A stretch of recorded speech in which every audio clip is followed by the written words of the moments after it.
Question में आपसे कहा गया the distance S covered by a body in linear motion, straight line पर एक बॉडी चल रही है, उसने जो डिस्टेंस कवर किया टाइम एस, ये डिपेंडेंट है उसकी इनिशियल स्पीड यू पर और टाइम पर।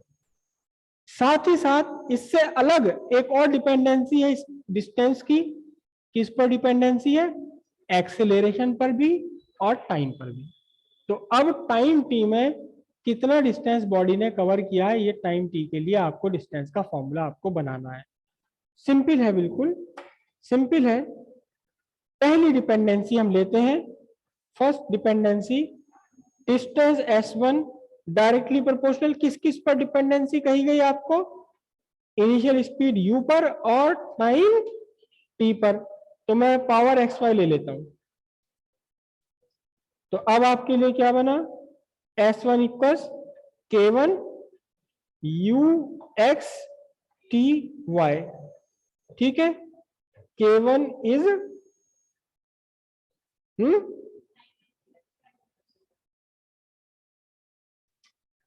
Dimension less constant. उसके बाद क्या करा आपने? Writing dimensions. डिस्टेंस की डायमेंशन L, लेंथ है ये। K1 हमने पहली कह दिया कि डायमेंशन लेस है, तो इसकी डायमेंशन क्यों लिखेंगे? नहीं लिखेंगे। U स्पीड है, dimension LT minus 1 to the power x, और टाइम है T पावर y। तो इधर बचा हमारे पास L, टाइम नहीं है, T टू दी पावर 0 जबरदस्ती बना दीजिए, L to the power x और T to the power minus x, तो यहां से बना, और प्लस x दूसरे ब्रैकेट से आ गया। कंपेयरिंग कीजिए आप, कंपेयरिंग करने पर आपको पता चला x equal 1, L to the power x है राइट साइड में, लेफ्ट साइड में L टू दी पावर 1 है, तो x इक्वल्स 1, और साथ आपको मिला क्या? Minus x plus y equals 0, minus x plus y equals 0। X की वैल्यू आपने रख दी -1 प्लस वाई इक्वल 0, तो वाई इक्वल्स भी आपको मिला क्या? 1। दोनों वैल्यूज आपके पास आ गई, एक्स इक्वल 1 आ गया, वाई इक्वल्स 1 आ गया। अब इन एक्स और वाई की वैल्यूज को वहां सब्स्टिट्यूट करना है जहां आपने के लगाया था। तो अब आपके लिए क्या बचा? S1 equals K1 u to the power x थी, 1 वैल्यू आ गई, t to the power 1 y value थी, इसकी भी 1 आ गई है। और हेयर K1 इक्वल्स 1, कैसे? क्योंकि distance is equal to speed into time होता। कुछ भी नहीं निकला, ये वो चीज निकल गई जो छठी क्लास से पढ़ते हुए आ रहे हो। Distance is equal to speed into time, बाकी कोई और डिपेंडेंसी होती नहीं। तो इसका मतलब K1 की वैल्यू क्या है? एक तो आपके पास ये आ गया, इक्वेशन 1 आ गई फर्स्ट डिस्टेंस। अब आपकी सेकंड वेरिएशन, सेकंड डिपेंडेंसी में क्या कहा गया है? सेकंड डिपेंडेंसी में आपसे कहा गया है, सेकंड डिपेंडेंसी में कहा गया कि डिस्टेंस डिपेंड करती है एक्सेलरेशन पर और टाइम पर। तो मैंने यहां भी एक्सेलरेशन की टू दी पावर, मैं एक्स वाई नहीं ले रहा, इस बार ले लेता हूं क्या? P Q, P and Q. तो अब आपके लिए क्या बना? S2 equals K2 A to the power T, T to the power Q, है ना?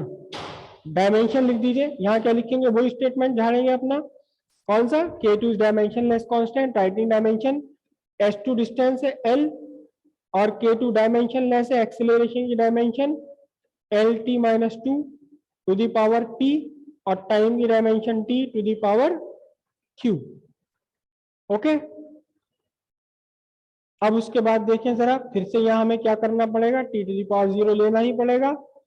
अब क्या बनता है देखो, L to the power P, T to the power, यहां से क्या बनना है? -2P, और अगले ब्रैकेट से आना है क्या? Q।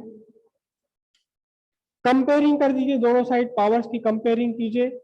L to the power P, यहाँ L टू दी पावर 1 है, तो आपके पास बना P इक्वल्स 1। यहां आपके पास है T to the power -2P plus Q, और इधर T टू दी पावर है 0। तो अब आपने क्या काम किया? P की वैल्यू सब्स्टिट्यूट की, -2 इंटू 1 प्लस क्यू इक्वल्स 0। और अब क्या बचता है, -2 plus Q equal 0 and Q equals what 2। दो वैल्यूज आ गई आपके पास, p इक्वल्स 1 q इक्वल्स 2, और इन दोनों को आपने कहाँ सब्स्टिट्यूट करना है, जहां आपने अपना कांस्टेंट दिया था। तो अब आपके पास क्या बन गया इक्वेशन, अब आपके पास सेकंड कंडीशन की इक्वेशन बनी, क्या बनी, S2 equals K2 a to the power p यानी 1, t to the power q, q की वैल्यू कितनी आ रही है, 2 आ रही है। क्या बन गया आपका K2 a t²। और यहां आप जानते हैं क्या आना चाहिए, K2 आना चाहिए हाफ। तो S2 इज इक्वल टू कितना हुआ, हाफ a t²। अब दो वैल्यूज आ गई आपके पास, एक S2 आ गया और एक पहले आपने फाइंड कर दिया हुआ है S1। तो अब क्या करेंगे, total distance in time t कितना होगा, total distance in time t, s equals what, s1 plus s2, s equals what, ut s1 है और s2 कितना है, हाफ a t²। इक्वेशन पूरी हो गई। दो बार में करना था आपको, दो इंडिपेंडेंट वेरिएशन आपको गिवन थे, इनिशियल वेलोसिटी पर इंडिपेंडेंस टाइम पर, फिर दूसरा वेरिएशन किस पर था, एक्सीलरेशन और टाइम पर।